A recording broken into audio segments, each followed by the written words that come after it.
Hello বন্ধুরা, ঠিক রাত 8টায় একটা নতুন রেসিপি নিয়ে চলে এসেছি আপনাদের সঙ্গে। আজকে আমি বানাতে চলেছি হোয়াইট সস পাস্তা।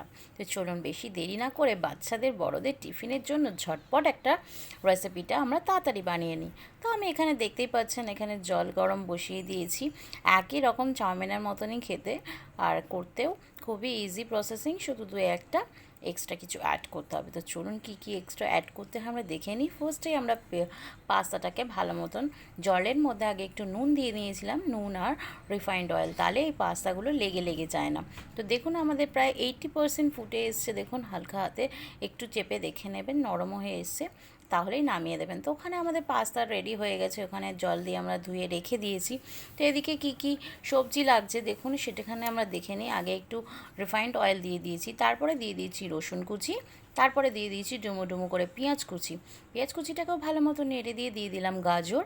এখানে সবজি আপনারা আপনাদের অপশনাল অনুযায়ী নিতে পারেন, যা যা আপনাদের পছন্দ।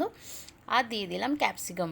তো এখানে দিয়ে দিলাম, আমরা যেহেতু ঘরোয়া উপকরণ দিয়েই করব, কোনো অরিগ্যানো বা অন্য কিছু প্রয়োজন নেই, ঘরোয়া কিছু উপকরণ দিয়েই করে নেবো। আমরা দিয়ে দিলাম নুন আর দিয়ে দিলাম একটু গোলমরিচ। তো দেখুন হালকা হালকা ফ্রাই হয়ে যাওয়ার পরে ওটাকে আমরা সবজিগুলোকে তুলে নিলাম। দিয়ে দিলাম একটু বাটার, অল্প পরিমাণে বাটার দিলেই হবে। আর ময়দা দিয়ে দিলাম, ময়দাটাও অল্প পরিমাণে দেবেন, নইলে স্বাদটা ভালো লাগে না বাটারের সাথে। বাটারটা আর ময়দাটা ভালো মতন পেস্ট করার দেখুন মাখো মাখো হয়ে যাওয়ার পরে দিয়ে দিলাম 1 কাপ দুধ। দুধটাকে কনস্ট্যান্টলি দিতে হবে আর নাড়তে হবে, যদি না নাড়েন তাহলে কিন্তু লেগে যেতে পারে। তারপরে দিয়ে দিলাম গ্রেট করে নেওয়া চিজ। চিজটা অপশনাল, আপনারা দিলেও দিতে পারেন, চিজটা দিলে একটু খেতে বেশি ভালো লাগে। তারপরে দিয়ে দিলাম একটু চিলি ফ্লেক্স, আবার একটু গোলমরিচ, আর দিয়ে দিলাম সবজিগুলোকেও ভালো মতন মেখে নেওয়ার পরে দিয়ে দিলাম এবার পাস্তাটাকে দেওয়ার পরে ভালো মতন করে নেড়ে চেড়ে নেবেন।